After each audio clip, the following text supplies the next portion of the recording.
안녕하세요. 네, 인사드리겠습니다. 네치베스트 학원에서 원장을 맡고 있는 강현경이라고 합니다.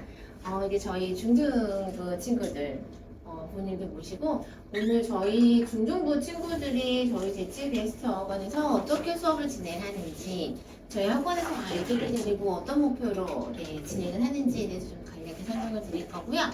저는 조금 전반적인 입시가 요즘 이렇게 진행되고 있습니다. 그래서 영어는 이렇게 준비해 주시면 됩니다. 라고 하는 거고요.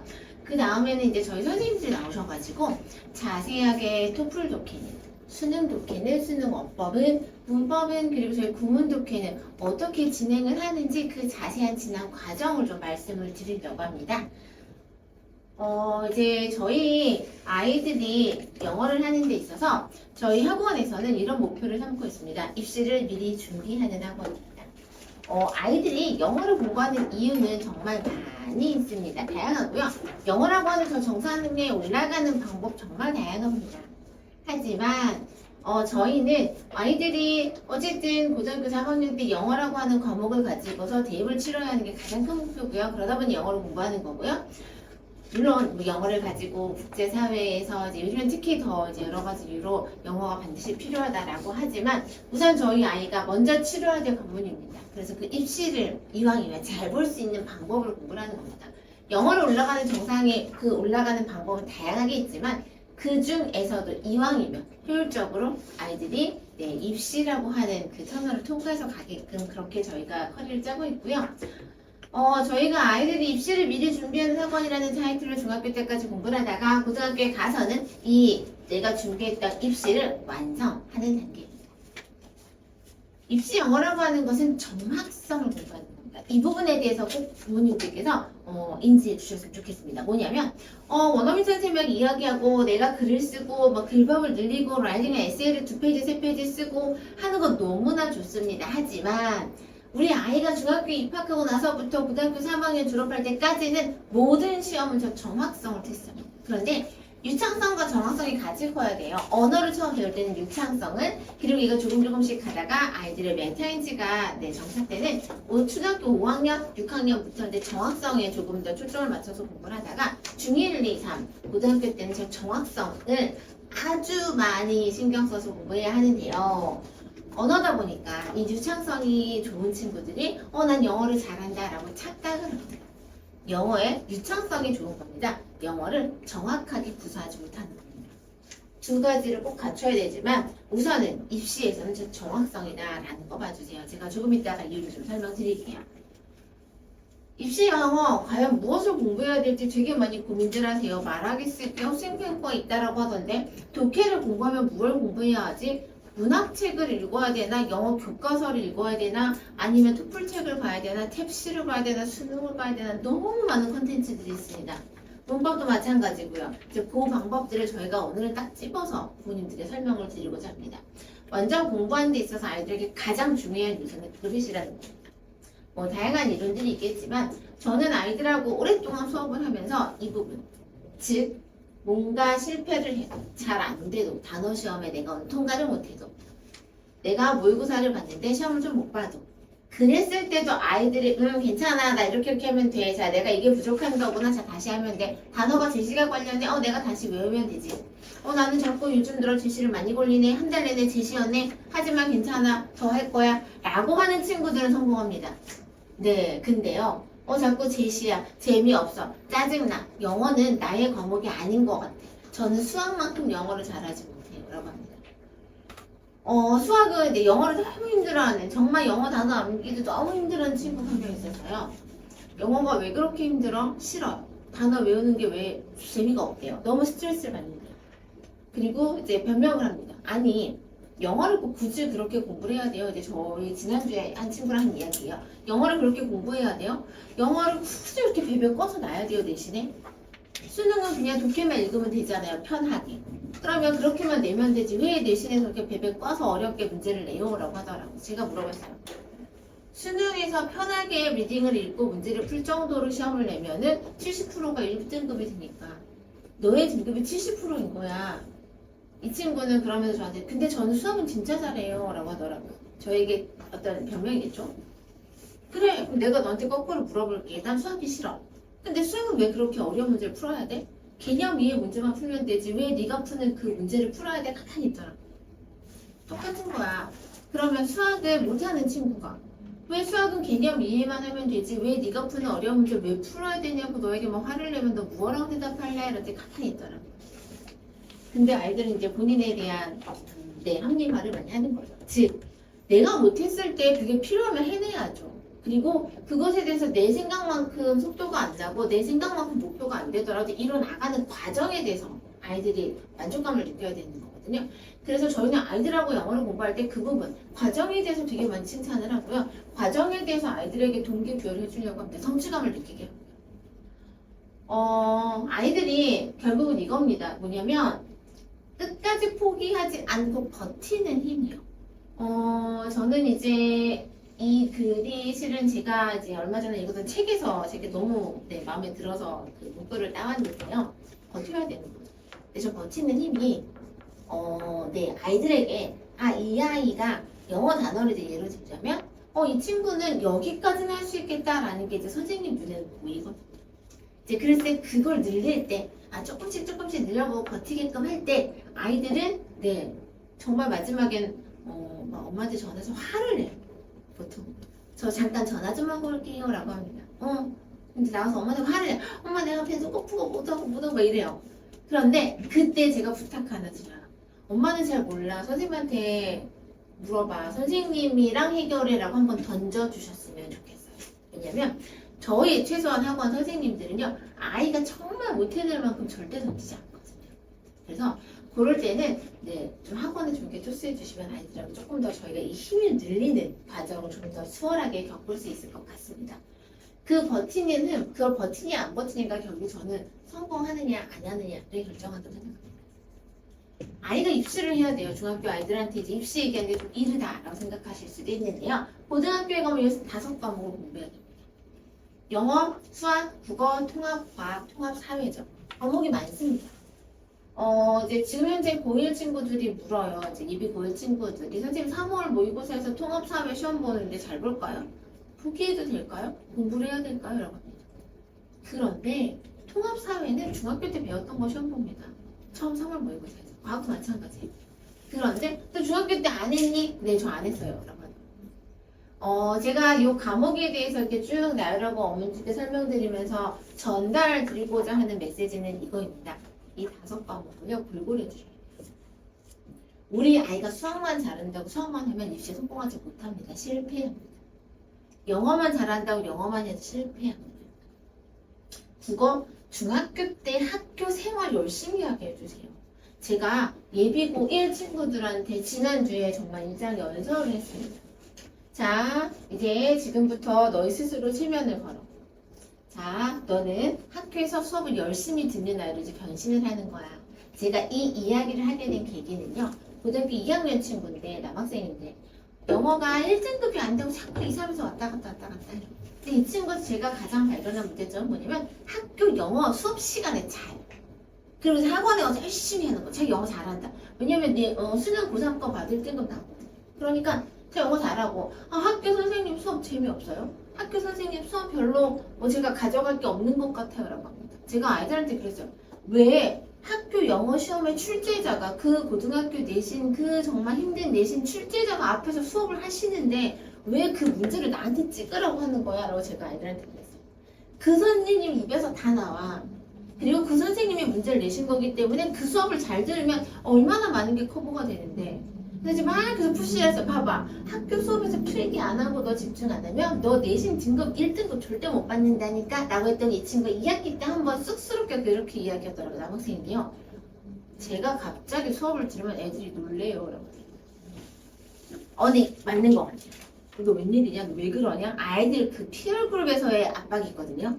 그래서 제가 남학생들은 특히 그럴 수 있겠구나. 막 친구들하고 수업 시간에 놀다가 갑자기 고등학교에 가서 같은 친구들끼리 보통 가잖아요. 이 아이가 수업을 열심히 들으면서 제가 그 친구랑 놀지 마라고 했는데 그래서 예비 고1 친구들한테 미리 제가 이제 자 이런 상황들이 있다. 그러니 자 너는 지금부터 학교 수업에 최선을 다하고 충실한 학생으로 변신을 해라. 자 이미지를 바꿔. 넌 이제 다른 사람이야 라고 이제 한참 이야기를 했습니다. 왜냐하면 학교 수업을 충실하게 듣고 그 습관이 되고 집중하고 성실한 그리고 학원에 오면 이건 정말 최고의 결과가 나옵니다. 그런데 학교에서 놀고 학교에서 자고 학원 숙제하고 영어 시간에 수학 숙제하고 수학 시간에 영어 숙제하고 아이들이 학원 숙제를 못 해왔을 때 가장 많은 변명 중에 하나가 뭔지 아세요? 선생님, 학교 선생님이 숙제를 못 하게 했대. 그건 변명이 아닌데. 그래서 제가 아이들에게 학교 수업에 제발 충실하라 합니다. 그러고 나서 학원 수업을 들으면 모든 게 해결됩니다. 아까 말씀드렸던 학습하는 습관과 그림 다 학교 수업에서 결정됩니다. 제가 학원 설명해 드릴 때 학교를 강조드려요. 그게 너무나 많은 부분을 차지하는 아이들 생활인데 그 생활 습관이 깨져 있고 학원에 와서 집중한다? 그래서 꼭 우리 아이들 학교에서부터 집중할 수 있도록 꼭 좀 부탁드리고요. 이 5개의 과목은 반드시 되어야 돼요. 수학학원에 가면 이 친구는 수학이 부족해서 수학만 해야 하고 수학을 주 5일 해야 합니다. 라고 이제 상담을 많이 더 하세요. 영어학원에 가면 와 얘는 영어가 너무 부족해서 급합니다. 빨리 영어에 몰입하셔서 해야 합니다. 라고 상담도 많이 해주세요. 과학도 아니 과학을 여기까지 선행을 안 했다고요? 아니 어쩌려고 하셔요? 라고도 합니다. 그런데 그런 학원의 상수를 절대 휘말리시면 안 돼요. 저도 영어 어학원이지만 아이의 전반적인 그 과목에 대한 분포를 하긴 하고 저희 상담을 드립니다. 왜냐면 절대적으로 봤을 때 영어가 성적이 덜하다 할지라도 이 친구가 다른 과목도 비슷하다면 같이 천천히 올라가야 됩니다. 이 친구가 다른 건 너무 잘 돼 있다? 영어가 훅 떨어졌다? 자, 그러면 1번. 모든 과목을 다 안 하고 영어만 한다? 아니요. 그럼 다른 과목이 떨어집니다. 그래서 모든 과목을 잘 분배하셔가지고 시간표를 짜주셨으면 좋겠어요. 저희는 그 부분에 있어서 영어를 아이들이 정말 입시에 성공할 수 있는 포트폴리오 안에서 공부하게끔 그렇게 커리어를 짜고 수업을 진행하고 있습니다. 파렌트 최적이라고 하는 경제학 용어입니다. 자원을 배분하는데 효율적인 상태를 이룰 때 하나의 인풋이 감소하면 하나는 증가하고 하나가 증가하면 하나가 감소하는 거죠. 즉 아이들한테 있어서 입시 성공의 비결은 결국은 시간의 효율적 분배입니다. 영어를 가장 적게 시키라는 말씀을 드리는 것도 절대 아닙니다. 영어를 소홀히 하시면 절대로 안 돼요. 제가 영어를 소홀히 하시면 고3 때 대입 원서를 쓸 때 아이들 발목이 잡힙니다. 라고 아이들은 정말 발목이 잡히는 케이스들을 여러 번 설명을 드렸습니다. 설명했다마다요. 그런데 오늘은 그렇게 말씀드리고 싶은 생각이 들더라고요. 아이의 기회를 뺏지 말아주세요.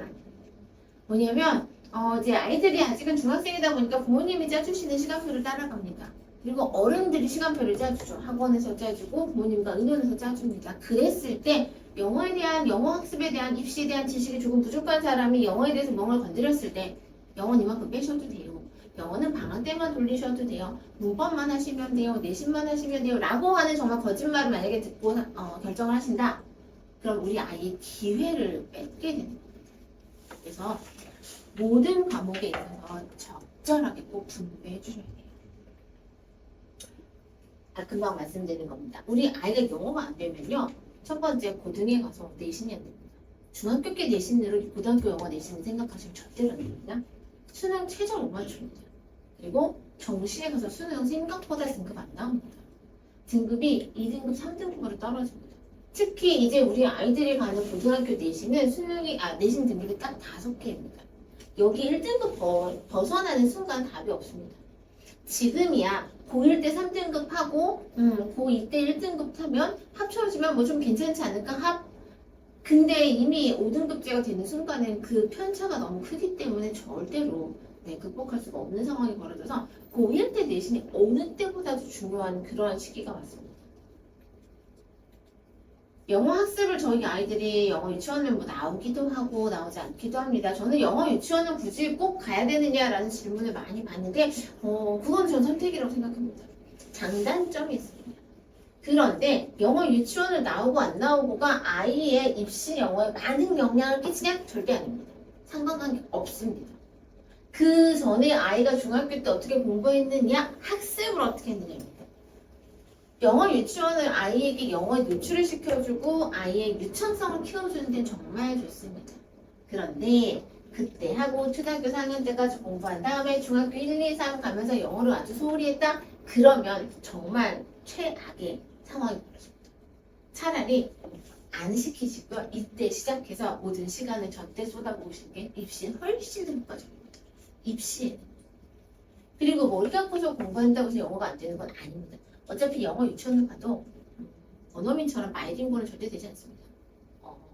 이론상 아이가 태어나서 두 언어에 몰입하지 않으면 바이링구얼은 되지 않습니다. 이중 언어 부사자가 되는 거거든요. 이 둘은 차이가 있습니다.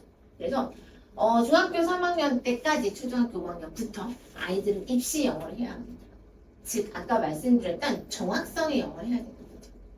저 입시 영어를 공부하는 데 있어서 가장 중요한 게 정확성이고요. 이제 두 부분. 그럼 입시 영어를 어떻게 공부해야 되지? 이런 이제 말씀을 제가 오늘 드릴 거고요. 더 자세히. 이 부분에 대한 게 중학교 3학년 때까지 완성이 되어야 합니다. 그리고는 고등에 가서 반드시 다지기를 해주셔야 돼요. 언어다 보니까 소홀히 하면 다 잊어버립니다. 영어 학습에서 무엇을 공부하는 거냐? 영어 학습에서 무엇을 공부하는지라고 하는 건 제가 영역을 먼저 말씀드리기 전에 테스트가 뭐가 있는지 설명드려요. 테스트는 우리 아이가 입시에 필요한 테스트죠. 중학교 내신, 고등학교 내신, 수능 딱 3개. 되게 심플하죠. 중학교 내신, 고등학교 내신, 수능에서 우리 아이가 봐야 할 영어 영역은 독해, 문법, 듣기, 말하기, 쓰기입니다. 이 부분들이 좀 더 자세히 보면 중학교 내신에서는요. 빨간색으로 표시된 문법이 아주 많이 강조됩니다. 독해, 교과서 본문이라 쉽습니다. 본문에서도 어법 문제가 어려운 거지 해석 문제는 어렵지 않습니다. 단어 암기하면 됩니다. 두 번째, 고등 내신에 가서는요. 갑자기 독해가 수능 지문형의 독해로 바뀌어버립니다. 즉, 중학교 때 내신과 고등학교 내신에서 가장 커다란 편차는요. 독해의 지문입니다. 아이들이 중학교 때 내신만 바라보고 우리 독해 어떻게 하나 보다. 학원에서 그냥 독해를 하나 보지. 만약에 그렇게 생각하신다면 아이들 고등학교에서 정말 당황합니다. 그리고 이 질문 그때 못합니다. 왜냐면 고등학교 내신에 가면 지문이 보통 100개 이상이 시험 범위에 들어갑니다. 그런데 그 100개 이상의 시험 범위를 내신 때는 그 지문을 정말 달달달달 거의 외우다시피 해야 돼요. 외우는 친구들이 있고요, 많이. 그랬을 때 이 지문을 외우려면 그 지문에 대한 일반적인 독해 해석, 그 지문에 대한 단어 암기, 그리고 그 지문의 논리적 흐름을 머릿속에 가지고 있어야 됩니다. 그 부분들이 순식간에 되고 난 다음에 내신에 그 분석하는 걸 입력을 해야 고등학교 내신을 완성할 수 있거든요. 그런데 그때 가서 이제 지문을 해석하기 시작합니다. 단어를 암기하기 시작한다. 그럼 이 친구는 등급은 좋은 등급 절대 못 받습니다. 물리적 시간이 허락하지 않습니다. 그래서 중학교 3학년 때까지 고등 영어 완성하고 가셔야 합니다. 고3 수준의 수능까지 아이가 충분히 이해할 수 있는 능력 갖추고 가주셔야 되고요. 아이가 그 부분까지 학습할 수 있는 학습 능력을 갖추고 고등학교에 가야 1등도 받으실 수 있어요. 그 다음에 어법인데요. 중학교 때 문법을 단원별만 공부를 합니다. 그리고는 이제 그 문법을 한눈에 묶어서 보는 게 어법입니다. 어법은 지문에서, 모의고사 지문에서 아이들이 공부할 수 있는 거고 거기서 틀린 걸 찾아내는 훈련을 합니다. 제가 이 문제를 보여드릴게요. 이제 수능을 잠깐 말씀을 드리면요. 수능은 어법 문제가 한 개인데요. 그거 하나 뺀다고 해서 그 문제 찍는다고 해서 1등도 못 받지 않습니다. 즉, 수능은 문법이 안 중요해요. 수능이라는 모의고사만 본다면 수능은 독해만 하면 됩니다. 그리고 독해에 필요한 구조, 구문 어법만 하면 됩니다. 구문 문법만. 그런데 우리 아이들은 왜 이렇게 문법에 막 열심히 하느냐? 내신 때문에. 고등 내신에서 서술형과 고등 내신에서 어법 문제는 킬러 문항이거든요. 영어 고등 내신에서 객관식을 다 만점을 받는다고 할지라도 서술형에서 아이들이 틀리기 시작하면 1등급 못 받습니다. 서술형에서 최소한의 감점 받는 친구들만 1등급 받을 수 있습니다. 그리고 남자 학교들 같은 경우는 주변에 조금 영어가 어렵지 않은 학교들은 98.1등급인 경우도 있었습니다. 물론 이제 9등급제예요. 즉 실수는 안 되는 거죠. 그러니까 실수하면 등급이 밀리는 겁니다. 그래서 우리 아이가 고등 내신 필요 없다 라고 한다면 수능 독해만 한다면 문법 안 하셔도 됩니다. 하지만 내신 없이 수능을 갈 수는 없는 거라서 검정고시가 아닌 한 문법을 반드시 하셔야 됩니다. 그래서 저희는 아이들에게 이런 목표를 세우고 진행하고 있습니다. 첫 번째, 중학교 1학년 친구들은 고1 수능 모의고사를 보면서 1등급 받는 걸 목표로 합니다. 저희 탑방 같은 경우는 이제 하반기 정도 들어서면 고1 모의고사에서 네, 만점 맞는 친구들이 점점 늘어납니다. 고2, 고3을 중2, 중3의 목표로 삼고 있습니다. 물론 모든 반이 고등학교 1학년 수능을 봤을 때 만점 받고 1등급 받는 걸 해내지는 못하는 반들도 있습니다. 그러니까 그걸 목표로 가는 거죠. 그래서 아이들이 이렇게 세부적인 목표를 세워주고 그거를 하나하나 매달 2달에 한 번씩 테스트하면서 어느 정도 했는지 점검을 하고 네, 그 목표를 향해서 달려가고 있었죠. 이제 세부적인 목표 첫 번째, 중학교 영어 내신 100점 받자라고 하는 게 저희 목표입니다. 100점을 못 받더라도요. 100점 받을 만큼 공부해 주시고 100점 받을 수 있는 학습의 능력을 키워주십사 이거죠.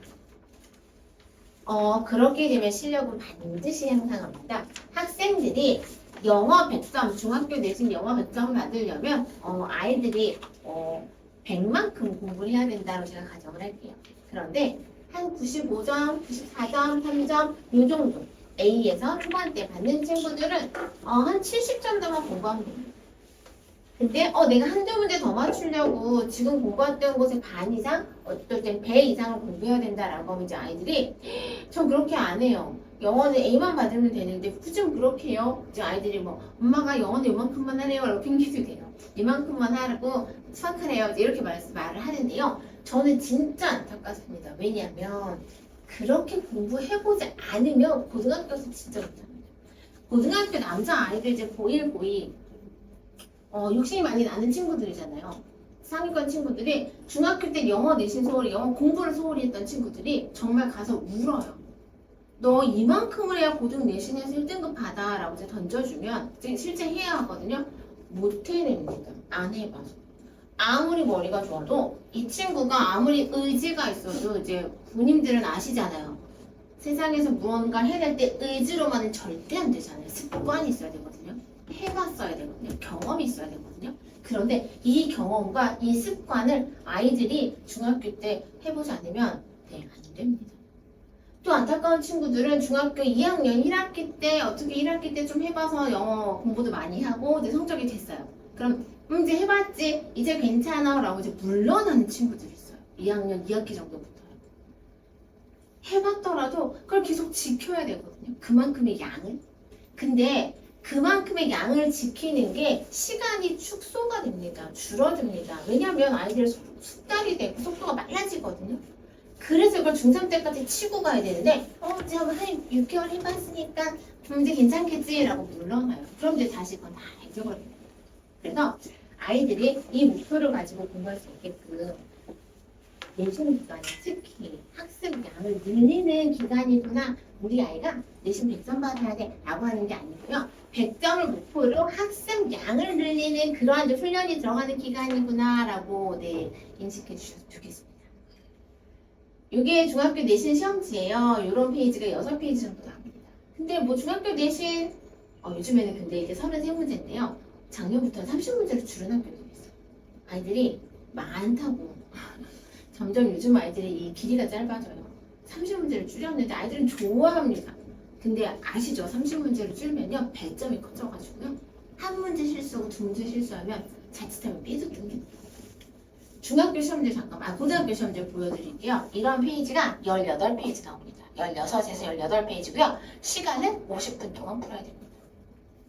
보시면은 양이 정말 많고 이 모든 걸 다 읽어야 돼요. 물론 범위가 있긴 하지만 아이들이 이걸 읽어내고요. 서술형은 제가 잠깐 답지를 보여드릴게요. 이 부분을 해결해야 돼요. 이걸 다 써야 돼요. 즉 속도가 무지 빨라야 하고요. 무지 정확해야 됩니다. 보시면은 이렇게 문장을 쓰는 것들, 잘못된 걸 올바르게 고치는 것들, 그리고 저 대시라고 하는 것을 한 곳에 생략해가지고 부채수를 맞추는 서술형 5번 보시면 문장 엄청 길거든요. 이걸 다 정확하게, 어순도 정확하게 써내야 됩니다. 주어진 단어가 있기도 하고 없기도 합니다. 본문에 나왔던 거 아닐까? 본문에 나왔으면 암기해서 쓰면 되잖아 라고 생각하실 수 있는데요. 경원이랑 합니다. 그대로 안 됩니다. 동사, 형용사, 단어 주어질 때 동사는 무조건 원형으로 웬만하면 주고요. 시제, 태, 그리고 형용사, 부사형, 단어를 명사로 주고 형용사를 바꾸기도 합니다. 품사, 알아서 바꿔요. 이렇게 시험을 보고 아이들이 등급을 받는데요. 요즘에는 9등급이었다 이제 5등급으로 바뀌었습니다. 우리 친구들이 고등학교에 가서 받아야 될 등급은 1등급, 10% 안에 등급. 중학교 내신을 잠깐 보여드릴게요. 중학교 때 A면 받으면 돼 라고 하는 친구가 요즘에 45%에서 50%까지도 나옵니다. 요 근처 대치동에서요. 근데 이 친구들이 고등학교에 갔을 때 나는 A 받았어 라고 하더라도 너가 공부했던 학습의 능력과 학습의 양은 퍼센트를 따라갔더니 3등급까지 펼쳐집니다. 대치동 친구들, 웬만한 친구들 머리 다 좋습니다. 그런 친구들끼리 해봤던 친구랑 안 해봤던 친구가 고등학교 가서 만난다? 내가 의지만 가지고 공부해서 1등급 된다? 절대 안 됩니다. 그래서 우리 아이들이 중학교 때 반드시 공부를 많이 할 수 있도록 해주시고요. 영어는 꾸준하게 할 수 있도록 해주세요. 저희 디치 베스트 영어선 내신 수업을 이렇게 진행하고 있습니다. 첫 번째 1, 2, 3주, 4주 동안 펼쳐지고요. 두 번째, 저희는 주 2회 아이들이 보통 등원을 하는데요. 첫 번째 와서는 주 일주일에 첫 번째 수업에서는 내신 이론 수업을 선생님하고 진행을 합니다. 그 다음에 두 번째는 아이들이 문제풀이 수업을 담당 선생님과 나의 내신 담당 선생님과 문제풀이 수업을 합니다. 저 문제풀이 수업은 뭐냐면요. 제가 요즘에 이제 몇 년 코로나 이전 이후가 참 많이 다른 것 같아요. 아이들 학습 습관이. 코로나를 겪으면서 아이들이 그냥 이렇게 아주 수동적으로 가만히 앉아서 줌을 수업을 듣는 게 너무 습관이 되었었어요. 그리고 그러면서 학교에서 전자칠판을 쓰면서 선생님들 필기를 잘 안 하시고 그냥 이 슬라이드를 넘기면서 수업을 하시죠. 근데 제가 학교에서 배우기로 제가 영어 교육학에서 배웠을 때도 슬라이드로만 수업을 하면 아이들의 집중력이 무지 떨어지는 걸 저는 배웠거든요. 분명히 그랬는데 여하튼데 그렇게 진행을 하다 보니까 아이들이 가만히 앉아있습니다. 필기 안 합니다. 학원에 와서 필기해? 라고 하면요. 많은 친구들이 처음에 어디다 해요? 라고 질문을 해요. 그래서 아이들이 본인이 문제를 틀리고 자 오답을 해 라고 했을 때 오답을 해갖고 옵니다. 너 왜 1번이었는데 3번으로 고쳤어? 라고 하면은 1번이 답이 아니니까요 라고 답을 많이 해요. 즉 왜 틀렸는지 그걸 왜 틀렸는지 확인하는 과정, 오답하는 과정 그 자체가 아이들이 어떻게 하는지 모릅니다. 그래서 저희가 선생님들이 이제 여기서 저는 주로 문제풀이 수업을 하는데요. 내신 때 제가 여기 앉아있고 옆에 책상을 하나 놓고 학생을 앞으로 골라서 차례대로 부릅니다. 틀렸다는 거. 내신 수업을 끝나고 이제 문법에 관련된 문제를 먼저 풀어라고 합니다. 문제풀이 수업 때까지. 그럼 채점에서 틀렸던 문제를 다 찝으면서 이게 왜 답이니? 왜 얘가 정답은 아니니? 너는 왜 여기다 X를 쳤니? 라고 하는 걸 다 물어봅니다. 그러면 아이들의 이 아이가 어디가 약한지가 보이거든요. 예를 들면 어떤 친구는 투부정사의 용법을 시험을 보는데 너는 투부정사 용법의 명사적 용법 중에서 동사의 목적으로 쓰이는 투부정사가 약하구나 라는 걸 보이거든요. 근데 그 부분만 제가 형광 펜치를 줘가지고 자, 이 부분만 빨리 올라가면 맞다고 하는 거예요. 그렇게 훈련을 해야 아이들이 스스로 본인의 응답을 할 수 있게 되면서 저희가 문제풀이 수업에 아주 집중을 하고 있습니다. 자, 문제풀이 수업에서 또 하는 게 뭐냐면 문장 암기 테스트입니다. 영어를 외워야 돼요? 라고 하는 친구는 정말 공부 안 해본 친구예요. 고등학교에 가서 내신에서 1등급과 1등급이 못 되는 친구들이 가장 큰 건요. 암기입니다. 결국은 2등급 초반대 친구들이 선생님 제가 이번에 살짝 밀려서 2등급 됐어요. 저 다음에 1등급 받아야 되는데 미리 외울까요? 라고 해요. 즉 그 애들은 알아요. 내가 문장을 더 정확하게 외웠었으면 요 실수를 안 했을 텐데 그 실수 하나, 단어 하나 실수 안 하려고 정말 오랜 시간 외웁니다. 잘 외우는 친구들이거든요. 그 정도 듣는 친구들은요. 그래서 문장 암기 테스트 중학교 때도 훈련시켜 주셔야 돼요. 많은 친구들이 나는 본문 안 외웠는데도 점수 잘 받았어요 라고 해요. 점수 잘 받았다는 건 90점이라는 겁니다. A라는 겁니다. 그런데 그 학습 습관을 가지고 고등에 가면 좋지 않은 결과가 나옵니다. 문법과 어법은 고등 수준까지 완성시켜 주셔야 됩니다. 문법 수업을 저희가 어떻게 진행하고 어떤 목표를 가져가는지는 저희 이은희 선생님께서 나오셔가지고 자세히 조금 더 설명해 주실 거예요.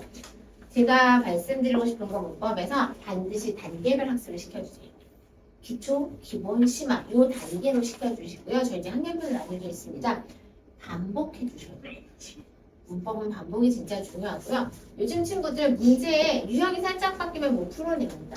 그래서 정말 다양한 문제 풀어주셔야 되고요. 끝에는 문장 쓰기까지 완성해 주셔야 돼요. 문법에 대해서 내가 예를 들어서 투부정사를 배웠다. 투부정사가 들어가는 투부정사를 활용한 영작을 할 수 없다. 그럼 그 문법이 완성된 것이 아닙니다. 문법에서 부모님들이 가장 많이 선택하시는 것 중에 하나가 문법 특강을 선택하세요. 그런데 문법 특강 너무 좋습니다. 근데 문법 특강을 듣고 이제 우리 아이가 방학 때 특강을 했으니 학기 중에 좀 쉬어야지 라고 하는 분들이 계시거든요. 정말 그건 전 반대입니다. 학기 중에 다른 과목이 필요해서 쉰다 하면 특강하지 마시고요. 그 시간을 길게 늘려서 일주일에 한 번씩만 문법 그냥 시켜주세요. 그게 아이에게 훨씬 도움이 됩니다. 즉 영어는 길게 보시고요. 가늘고 길게 시켜주셔야 돼요.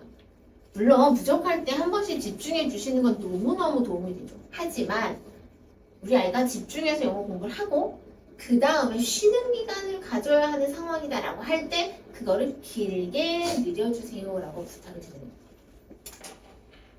중학교 때 아이들이 보통 푸는 문제고요. 고등학교 가서 이제 이렇게 펼쳐집니다. 제가 어법 문제는 조금 이따 보여드릴게요 라고 했습니다. 뭐냐면 비교를 해드리면 이렇게 중학교 때는 문장 단위로 문법을 시험을 봅니다. 그런데 고등학교에 가는 순간에 모의고사 지문에서 어법상 바른 것끼리 골라보세요 라고 하는 거죠. 이 밑줄을 제가 그어놓은 겁니다. 밑줄 없습니다. 얘가 어법 문제입니다.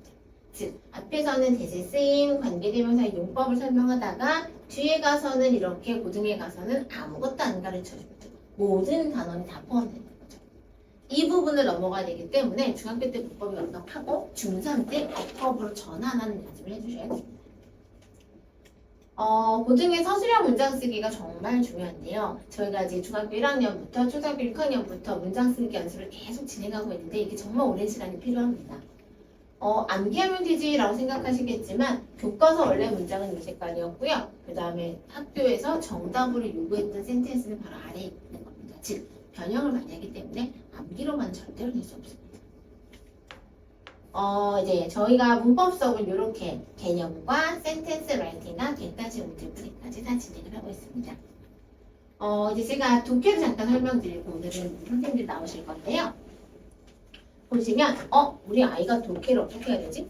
풀 독해해야 되나? 신형 독해만 하면 되나? 라고 많이들 고민을 하시는데요. 중학교 1학년 때까지는 긴 글 읽혀주시고요. 중2, 중3 돼서는 이제 수능으로 더 많이 넘어가 주시면 됩니다. 이유는 수능 독해라고 하는 게 7문장, 10문장 정도 내외로 구성된 아주 짧은 글입니다. 그런데 그 글은요, 원래 원문이 길고요. 축약시켜 놓은 거예요. 축약이 되다 보니까 이 안에 숨은 의미가 많습니다. 축약이 되다 보니까 아이들이 이해하기 너무 어렵습니다. 근데 갑자기 이 말을 왜 했대요? 라는 질문을 제가 많이 받아요. 선생님 2번 문장, 3번 문장 뜬금없이 갑자기 왜 얘기해요? 아까 그 얘기는 왜 했대요? 얘가 연결이 되어져 있거든요. 그걸 아이들이 논리를 파악하려면 긴 글, 토플형의 글을 반드시 읽어야 돼요. 근데 2학년 한 2학기 정도 됐다, 중학교. 그럼 이제 아이들이 그때도 긴 글을 읽느냐 레벨에 따라 다른데요. 네. 이제 영어를 아주 많이 잘하지 않는 친구는 그때 긴 글을 이해하고 수능까지 가는 시간이 부족합니다. 그래서 그럴 때는 수능 지문을 가지고 수능 지문, 수능형의 글을 가지고 이제 그걸 최대한 저희가 가르치려고 노력을 하고 있습니다. 그래서 아이들이 처음에는 초등학교 때는 거의 긴 글만, 1학년 때는 7대3 정도의 비율로, 2학년 때는 5대5의 비율로, 그리고 중3에 가서는 이제 긴 글보다는 수능의 지문이지만 심화독해인 그 심화독해 조금 더 긴 글을 읽고 수능에 더 올인을 하는 거죠. 그래서 아이들이 논리적으로 글을 읽고 이해할 수 있는 훈련을 하고 있습니다. 독해 수업을 하면서 제가 가장 안타까운 친구는 뭐냐면요. 첫 번째, 문제풀이에 숙달된 친구. 문제를 후다닥닥 이제 신입생 친구가 오면 어떤 친구들 보면 문제는 후다닥닥 풀어요. 숙제도 20분, 30분만 후다닥 합니다. 근데 저희가 독해에서 숙제를 내줄 때는 그 시간 안에 풀 수 없습니다. 지금 저희도 저쪽에 좀 강의실에 아이들 아침에 와서 숙제만 하고 있는데요. 제가 많이 감독을 해줘요. 숙제할 때도 뭐냐면 문제를 푸는 게 중요한 게 아니고요. 글을 이해하고 주제를 파악하고 아이들의 글의 흐름을 이해하고 그리고 문제를 푸는 게 중요하거든요. 근데 문제를 푸는데 익숙해져 있어요. 학원에서 막 모의고사 봤는데 잘 보고 문제 이하에는 수능 보는데 뭐 시간 제한 맞춰서 딱딱 풀고 토플도 되게 잘 풀고 정답률이 좋습니다 라고만 한다면 글에 대한 이해가 아니라 그 문제만 포커스가 맞춰져 있는 그런 학습을 했다. 그럼 이 친구한테 거꾸로 제가 이제 야 글을 정확하게 분석해야 돼 라고 들으면요 이 친구가 처음에 되게 스트레스 받아요. 왜? 나는 이거 숙제할 때 30분도 안 걸렸는데 선생님이 시키는 대로 하면 1시간 반이 걸리거든요. 못 참아내는 거죠. 그래서 처음 습관이 중요해요. 아이들이 글을 읽을 때 반드시 분석적으로 이렇게 보내주셔야 돼요. 그리고 제가 이제 네, 오늘 제가 마무리하기 전에 한 가지만 더 부탁드리면 단어 이야기입니다. 단어 암기 너무 힘들어요. 단어 암기는 아이들이 그냥 외우고 잊어버리고 외우고 잊어버리고 하는 부분이 계속 10번 이상 반복되면 11번째 내 단어가 된다라는 말을 합니다. 아이들이 단어 암기할 때 외우고 테스트 보고 잊어버리는 건 괜찮습니다. 거기 혹시라도 스트레스 받는 친구가 있으면 그게 당연한 거다라고 얘기해 주셨으면 좋겠고요. 단어를 암기하는 방법도 아이들마다 조금은 다양합니다. 어떤 친구는 이제 눈으로 좀 더 이렇게 플래시 카드를 이용하는 걸 좋아하고 어떤 친구는 쓰면서 암기하는 걸 좋아해요. 그 두 가지 방법 다 틀린 거 아닙니다. 하지만 꼭 지켜야 될 것이 있습니다. 뭐냐면 소리를 내서 단어를 외워야 됩니다. 그래서 저희 학원에서 아이들 단어 암기 많이 저희가 이제 와서 불러서 시키는데요. 그렇게 소리 내서 암기하게끔 하는 거 본인들 집에서 보실 때 역시 봐주세요. 한국어도 그 다음에 영어도 소리 내야 됩니다. 머릿속으로만 생각하면 절대로 그걸 아이들이 본인 걸 만들 수가 없습니다. 제가 이제 입시에서 필요한 영어들, 그리고 입시 영어에서 꼭 포커스 맞춰주세요 라고 하는 부분은 여기까지고요. 한 가지만 딱 참고드릴게요. 저희 아이들 영어는 쉬지 않으셔도 돼요. 엄청 많이 시키고 쉬는 것보다 길게 해주시는 게 좋고요. 다른 과목이 아무리 힘들더라도 일주일에 2시간 정도 이상은 꼭 영어 할 수 있게끔 해주시면 아마 아이 입시하는 데 있어서 영어 때문에 발목이 잡히거나 영어로 인해서 우리 아이의 어떤 기회가 사라지는 그러한 경우는 없을 거라고 생각합니다. 네. 그럼 이제 제가 오늘 본인께 설명드릴 부분은 여기까지고요. 이제 박민주 선생님 나오셔가지고 저희가 수능에 대해서 어떻게 공부하는지, 그 다음에 김주현 선생님 나오셔서 토플 이야기, 그리고 이민희 선생님의 문법, 그 다음에 저희가 이제 오한비 선생님 나오셔가지고 그럼 우리 아이가 아까 제가 말씀드렸던 독해 말씀드렸잖아요. 문장 단위에서 어떻게 정확하게 해석하는지 부분 좀 설명을 드리려고 합니다. 그럼 전 다시 이따 뵙겠습니다. 감사합니다.